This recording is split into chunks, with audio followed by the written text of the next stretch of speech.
Hello there. Hello. Hello there, friends, lovers. Thank you for joining us. This is 5 Minutes with Robert and Amy Nasir and you, and we are glad you are here. I don't know how many of you are here. It's Monday night. Monday night. We're never here on a Monday night, but it is Monday night, August 8th, 2022. Day 220 of the year. 145 days remain to make this your best year yet. Christmas countdown says 139 days to finish your Christmas shopping. More important than that, 84 days to get your Halloween decorations up. 84 days. If Diana, if you're watching this, we got to get over to At Home because they, as you said, have got the Halloween decorations in stock. We are good to go. We'll talk about Diana again before we are done. But it is August 8th, and on this date, we're going to do the on the date. We're going to do all this real quick. On this date, Richard Nixon resigned. Yay! In a television address, August 8th, 1974, Richard Nixon announces his intention to become the first president in the United States to resign.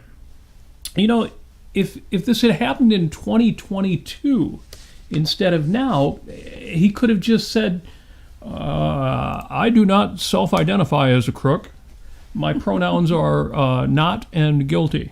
So, too bad for Richard Nixon, and goodbye. It's also a happy birthday to Dustin Hoffman, the great actor. And I keep saying I need to watch Tootsie again.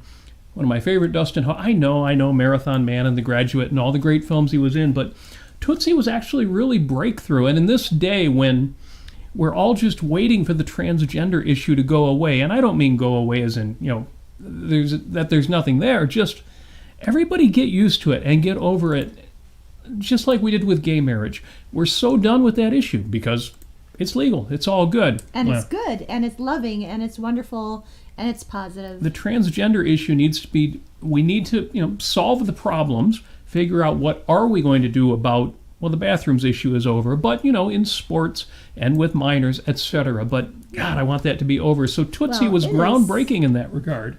Yeah, and I mean trans women in sports, however, there are now categories in a lot of sports organizations that are kind of like the open category, male, female, and kind of an open category.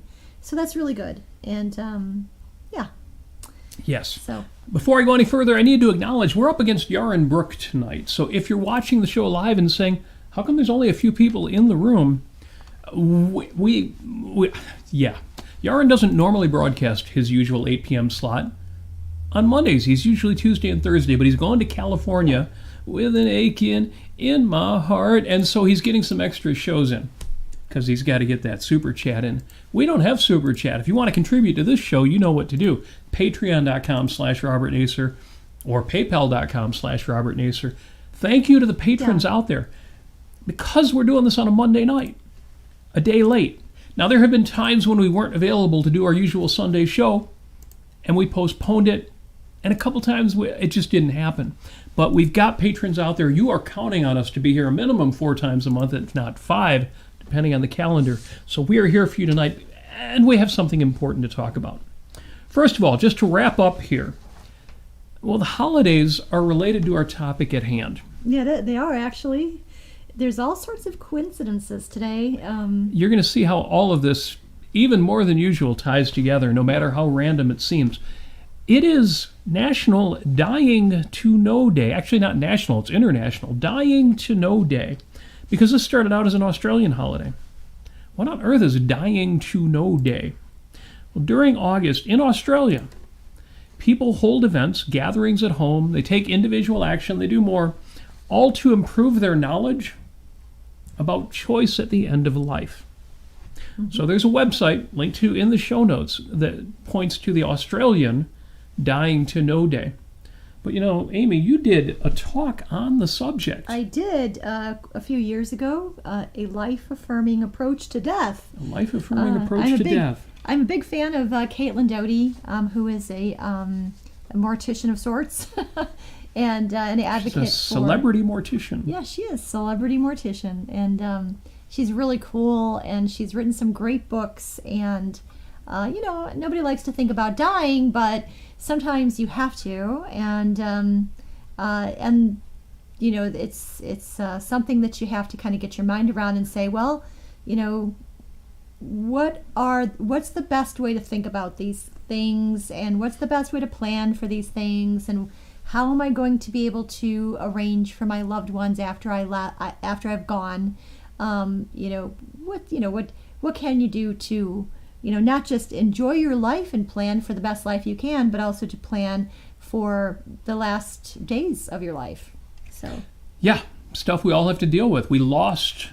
Sadly enough, we lost Olivia Newton-John today. Mm-hmm. We lost the great historian and biographer David McCullough today. Very sad. And, the older we get, the more that's going to happen. Our heroes are usually older than us, and that means they're going to predecease us. And that is as it should be. One of the great tragedies in life is when somebody young predeceases you.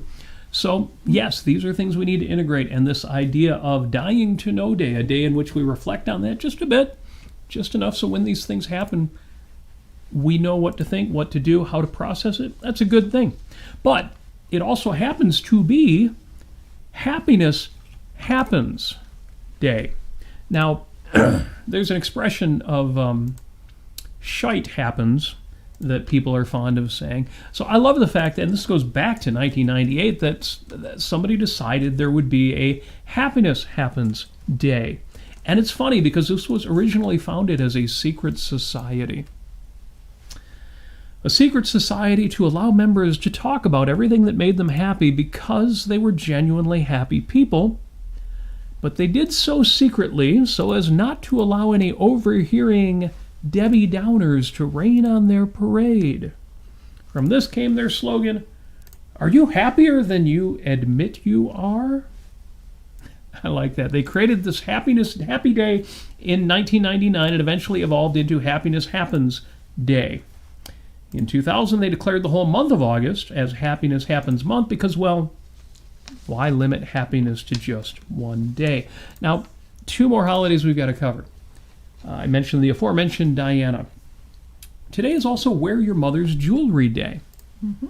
To encourage everyone to dust off forgotten jewelry heirlooms hiding in jewelry and safety deposit boxes, Barbara J. Feldman, no, not that Barbara Feldman, but a different one, we all remember 99, created Wear Your Mother's Jewelry Day to be celebrated annually on August 8th, which was her mother's jewelry. She went through an early grieving process with her mother because she's come to dementia. And one of the things that would bring her mother back and bring them closer together is when she would wear her mother's jewelry. My daughter had a chance to do that at a wedding this weekend, wear my mother's jewelry. And we'll talk about that. But first, in regard to my daughter, it is also International Cat Day. So if you've got them, smoke them. I mean, pet them. I'm not a cat person because, well, a bit of an allergy issue with cats. But my daughter has a beautiful black cat. So, despite my allergies, I will celebrate. And some of our favorite people online, you know who you are. Mary Aline, for example, has one of the beautiful cats out there. So happy International Cat Day. Whose tail always gets in the way. Incidentally, the richest cat in the world, a cat named Blackie, worth 7 million UK pounds sterling. So that was in the United Kingdom. Now this was back in 1988 when Ben Rea died in 88. He bequeathed his 7 million pound or $12.5 million fortune to Blackie, the last surviving of 15 cats he shared his mansion with.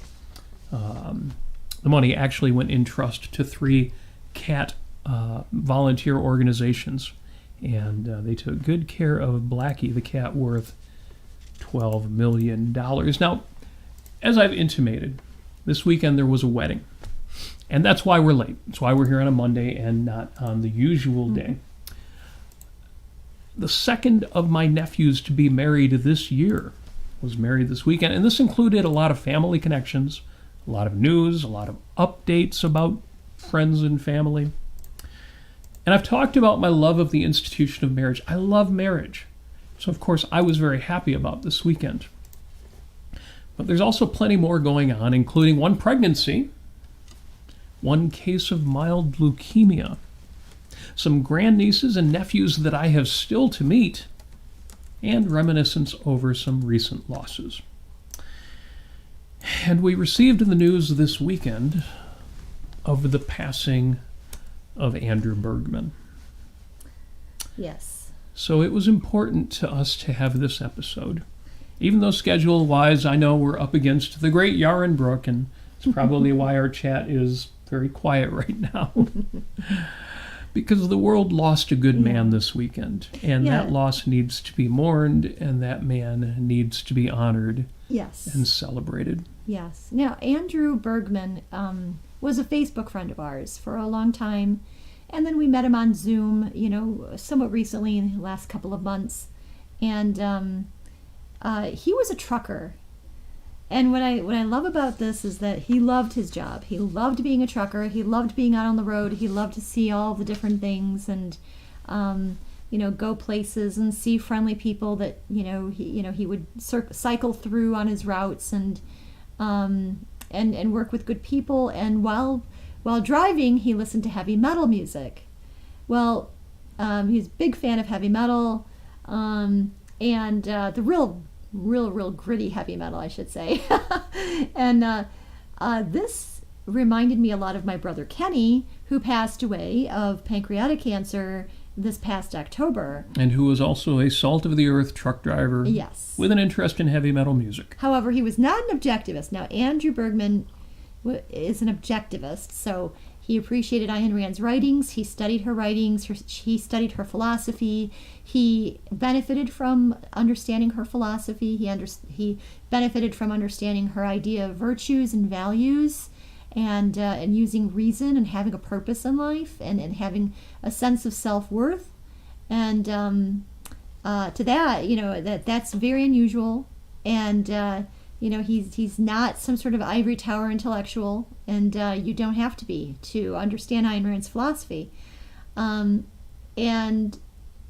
so he made a number of Facebook friends, and a number of and friends in real life, of course. People visited him in the past few months, and that really was and we'll talk about that. Beautiful thing, but in a way, knowing Andrew also helped me honor, the memory of my brother Kenny.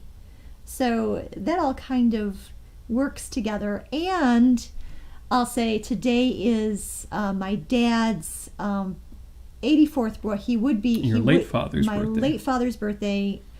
His name was Kenneth, and or Ken, and so he passed away 4 years ago when he was 80. But it would have been his 84th birthday. And speaking of today, it's 84 days until Halloween, which makes it all the better because Halloween was my dad's favorite holiday. He actually hated Christmas. He didn't like Christmas. He hated Christmas. That's true. He didn't like having to shop for people, and then, and there's some after a while it seems. And you would intentionally play on that dislike of Christmas. By giving him Christmas decorations and wishing him Christmas greetings. Yes, I did. I think he and he tolerated it. He liked it from you. He did like it from me. He would grimace, but he liked it. I could tell.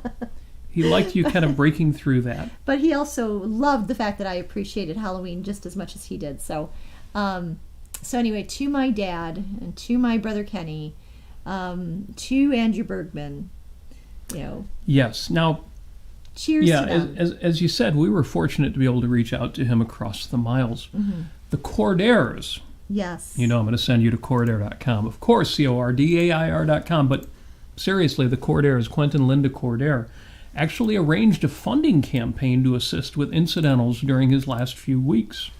And many of y'all were very generous. The campaign greatly exceeded their funding goal. And that was heartening to see. Now, a few of you, including the Cordaires, and our partner on Fridays, James Valiant, and Angie, oh my gosh, Angie, were able to actually reach out directly to him and visit him. And, Andrew made it clear that he greatly appreciated everybody who reached out to him during his final battle with cancer. And even on the difficult days, he tried to respond to those who reached out to him online. Yeah. His social network feed is, right now, after his passing, it's a growing tribute to him from people who touched his life. If you're already friends with him, you've seen these posts that people are... I'll read a few of the statements folks have made, with which I agree wholeheartedly. From Dan, Andrew had a wonderfully positive sense of life and the indomitable spirit of a warrior of the open road. His benevolence and love of life shone through in his every post that he made as he traversed America in his big rig. He would post, unquote, he would post to Facebook from the truck. He would post pictures of his windshield view and some of the beautiful places that he was driving through. And I have to say, since you mentioned that Andrew was an objectivist, an admirer of Ayn Rand, you know that Ayn Rand pays tribute to truck drivers in Atlas Shrugged. There are several references. And there's a comment in, I forget which writing, where she said at some point that the professors of the Ivy League, state of education in America, she was so critical of them, she said she would trust the instincts of a truck driver over those of a PhD sight unseen. And in Andrew's case, he certainly deserved that tribute. James Valiant, who is going to be writing a longer post about this once his grief has settled a little bit, has said his courage and wisdom were utterly inspirational. So was the manner in which his friends rallied to his support, something that meant a great deal to him. Peter says Andrew Bergman was a serious thinker, a dedicated professional trucker, and a major inspiration. Marie writes, although I only knew Andrew as a Facebook friend, and again, a lot of us did, but he was open. If you knew him on Facebook, you knew something about him. Marie wrote, although I only knew Andrew as a Facebook friend, it was easy to see that he was a man of great character, strength, and fortitude. And finally, Dave writes, Andrew was a man of high intellect and good morals. He was the trucker's trucker, a man of independence and self-reliance, and a good friend on Facebook. I miss him already. Farewell, noble sir. Beautiful words. Not sure I could have said it any better myself. And I just have to say, I just have to also, first duty of justice is to defend, praise, and acknowledge the good, right? From Leonard Peikoff. Seeing so many objectivists rally around Andrew during these last few months has been especially lovely to see. And this is not something that, comes from self-sacrifice or from pity or from, taking comfort in your going to heaven or something like that. As objectivists, there is no afterlife for us. We go to the same place that we were before we were born, in that sense, except in the minds of other people, the minds of those people that we've reached out to, that we've touched, that we've interacted with, and that we shared values with. That is where you live. In my mind, in all of Andrew's friends' mind and heart, that's where he is living now. And that's where my dad is living, and that's where my brother is living, and, that's, as an objectivist, that is what you do. And that actually makes it even more important to discuss ideas, to discuss values, and to praise people for their values, and to praise Andrew for his values. It's an act of justice. It's an act of spiritual fuel that goes both ways, and it's more spiritual than I've ever seen in any kind of Christian sermon or, Christian memorial. Not that they don't have some good ideas in what they say sometimes, but this is what's real. And what's real is what is meaningful, and what is meaningful is what is beautiful.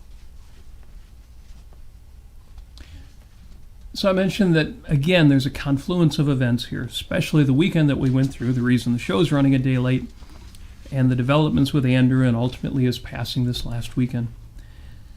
And more than that, it came up at the wedding that my brother doesn't make a lot of speeches.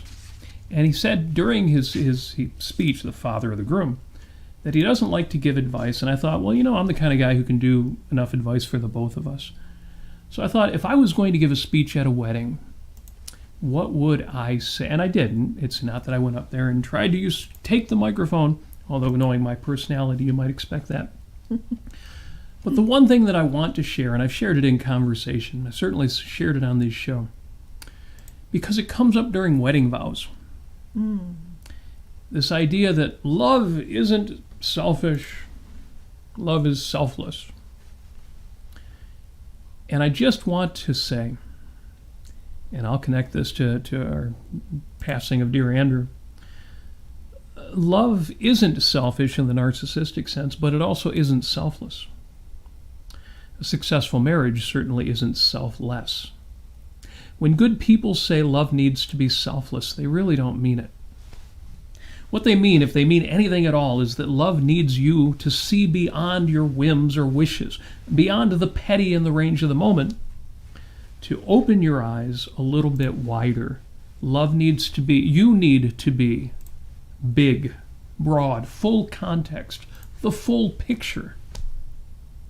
When you give up a small desire to make your mate happy, that's no sacrifice, no more so than giving up laying on the couch in order to go on an exciting vacation adventure. Nobody wants, and nobody decent wants to be, either a narcissist or a nebbish. If you're thinking you want your mate to be selfless, not selfish, think again. Because what you really want is for your spouse to be the best version of themselves, the best man or woman they can be. The strongest, most self-possessed, self-honest, self-developed, passionate, grounded, wise, and loving person they can be. You want to love them for their virtues. You want them to love you for who you are, for your virtues, for your character, your unique style and spirit, your soul. Love can be expensive, spiritually and financially and emotionally. Love can be exhausting, but love is not sacrifice. Don't ever wish for it to be.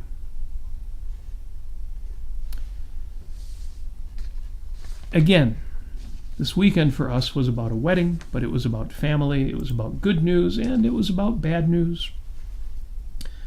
A lot of updates, a few tragedies that we know are right around the corner, but this experience with friends of ours who have passed away. We've hospiced friends of ours before, including directly. And having had the opportunity to know Andrew during the last phase of his life, and seeing him handle that graciously. What connects us all together is that Andrew had a good life. And he pointed out a couple of areas in his life where things didn't go as well as he'd wanted, or he didn't have some particular value that he had wanted. But he wasn't bitter or angry. No. And didn't even seem particularly sad about it. He was accepting that it was a good life. This was the life and this is the way it should be. That we've known people like this, who at the end of their lives, they don't spend a lot of time looking back at their regrets. They look at the positives, and if anything was missed, that's the time that you close the books. You close up the bookkeeping, you balance everything out, and you look at the positive value of your life. And Andrew did that, and it was great to see. It was generous for him to share that with us. Mm-hmm. It was very generous of him. And on top of that, I just delighted when he was delighted by people sending him things, by people visiting him, by people talking with him on the Zoom call that we arranged with so many of his online friends. That was really special. And he was overwhelmed with gratitude and love for all of it. And yeah, it was just wonderful to see that sparkle in his eye during those times. And I know that our good friend James, he, in his final days would call him up, and he would read a particular work by Quent Cordair. Yes, very inspiring.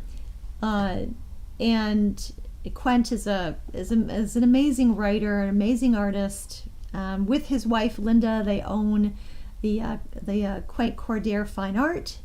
If you go to cordair.com, you'll be able to see what I mean. You know what to do.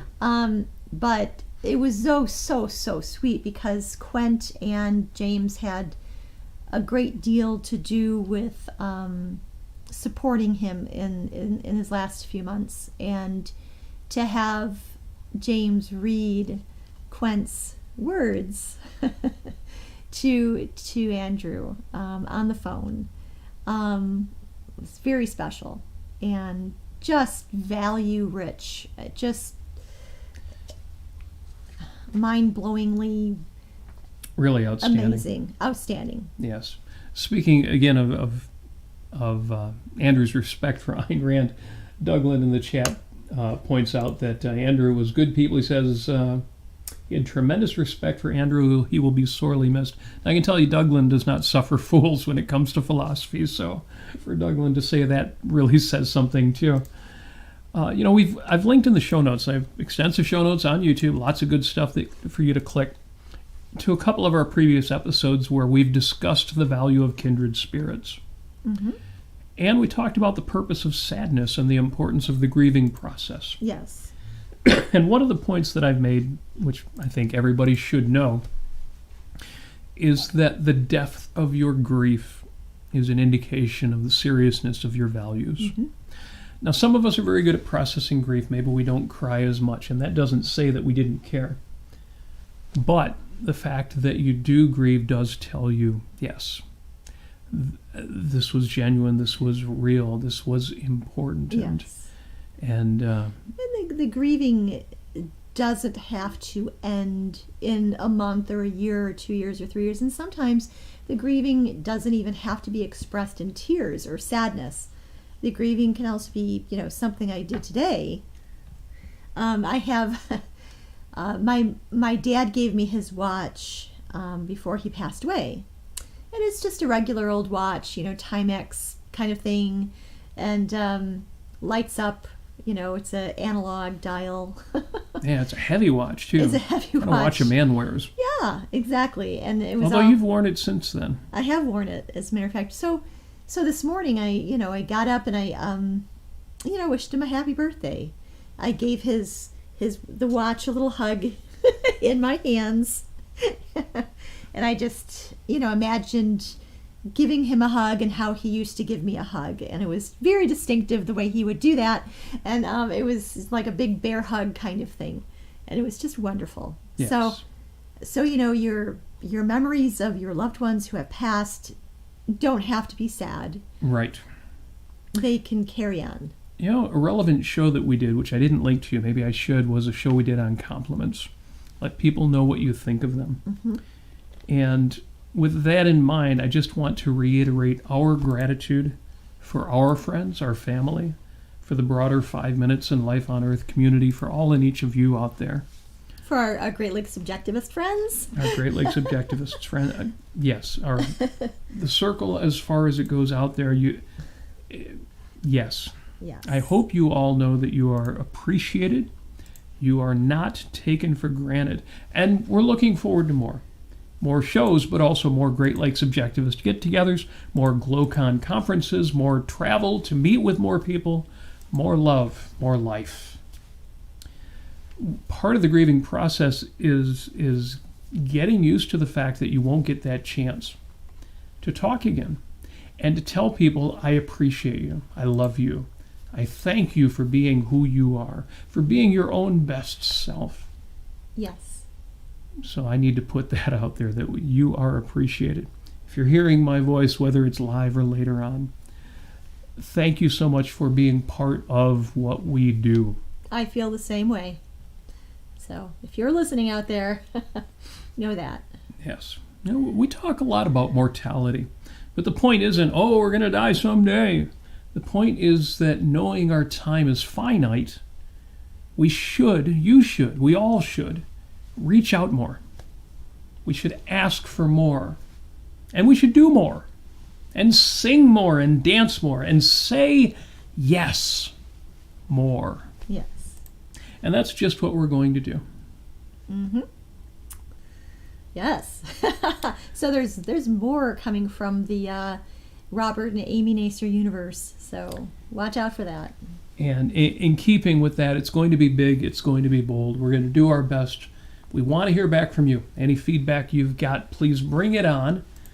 Again, if you're listening to the show later, you can bring it up either in the chat on YouTube or Facebook.com/Robert Nasir. Excuse me, RobertNasir.com. You'll find a link to the 5 Minutes with Robert Nasir Facebook group.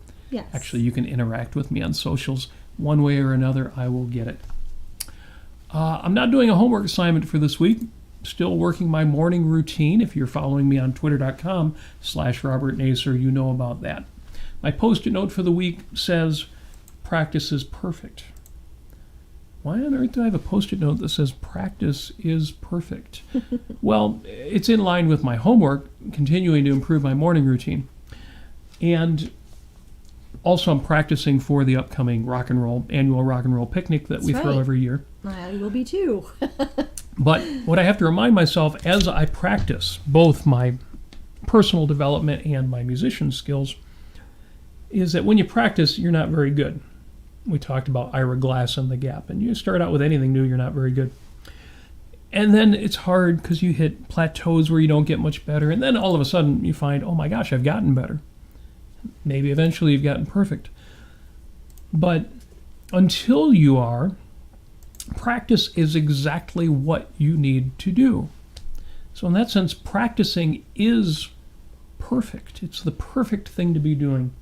And that's what I've got to remind myself when I start practicing a new song or working on self-development and coaching is the practice is the practice, and that is perfect. Yeah. So if you're like me, you like to put a post-it note up in the bathroom mirror and look at it for 7 days straight till the next one comes along, helps it sink in.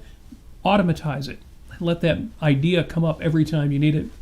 Write it on a post-it note, stick it on your bathroom or office mirror, on the side of your monitor, wherever you see it on a regular basis. You know, I got to give a shout out to you and me, Robert. To you and me? Are we going to compliment ourselves? Yes. Why on earth would we do that? What is on your mind? I think it's important to compliment yourself if you're complimenting yourself on something that's real, that is something justified or something that is earned. And I think that we handled this weekend really well. You know, we found out on Saturday about Andrew, and this was right before we were going to attend the wedding. And, you know, emotional roller coasters can be, you know, they exist. And, but I think, you know, throughout all of that, I think you and I were both able to extract a lot of meaning from being at the wedding. Oh, yeah. For seeing friends and family, and seeing the value in all of that, and you know, simultaneously knowing that something sad, very very sad, happened. And yes, if you've ever felt that way, or if you've ever been in that situation, it can be hard. It can be, but again, what comes out the other end of it, and what people like Andrew and other friends, Rich and Dave and other people we've known who are no longer with us would want us to do, is take that experience and use it as reminders, again, not just that our time is finite, but that while we're here, we got to create, we got to produce, we got to celebrate, we got to dance, we got to sing, we got to love, we got to make this the best life we can. And that ultimately is the message. A few more interesting comments from Doug Lynn in the chat. He says, my dad always used to say perfect practice is perfect. He was a Platonist. And perfect practice makes perfect. Well, I can kind of see that. Yeah. But Yes, and even from Lao Tzu, which I assume is from The Art of War, the things of this world exist. They are. You can't refuse them. Well, Yes, A is A. A is A. And- That's actually in my show notes here, although I don't think I said that. But Oh, wow. So, A is A, and this life is this life. And he also quotes somebody anonymous who says, "Despite the grief of your passing, I still hope to outlive you, to meditate on our friendship, to speak of your greatness, to sing your praises." So, Wow. yeah, Doesn't get much better than that. yes. So the only other thing in my show notes was a post in the John Galt line group, but I think just about everybody's read that by now because it got quite a few likes. I'm going to leave that. I'm going to say we said everything we needed to say. We'll keep it short. Not going to do one of those hour-long shows. Not too much activity in the chat. Thank you, Doug Lynn, for being in there with a lot to say. But I suspect most folks are going to listen to this one later. Again, we're up against Yaron Brook. Yes. He I'm is sure hard you're to beat. all listening raptly to the amazing Yaron Brook right now. But it all needed to be said, and Yes. and I think needed to be said, at least for me and for Amy. Yes. We needed to say it sooner than later. Yes. So, And thank you for joining us. If you're live, thank you for joining us. If you're listening after the fact, we're glad you're here. As always, show notes are posted in the description on the YouTube. I'll add it to the Facebook one as well. We will send this up to the syndication hosts right after the fact. So if you're on Apple Podcasts and whatnot, you're already hearing this there. Ideas can be sent to us. Go to robertnasir.com. You'll see the link to the 5 Minutes with Robert and Amy Nasir Facebook group. If you want to contribute to the show, we would love for you to be one of our patrons. Thank you so much to those of you who already are. robertnasir.com has links to our Patreon, or for one-time contributions, our PayPal link. And as always, we wish you success. We wish you the reward of all of the virtues that you practice. If you saw my post in the John Galt line, you know what I'm talking about. You deserve this. You are worthy of this. Unless you're an absolute rotter like anybody like that would be listening to this show. You deserve every bit of happiness that you've earned. And as always, we wish you love.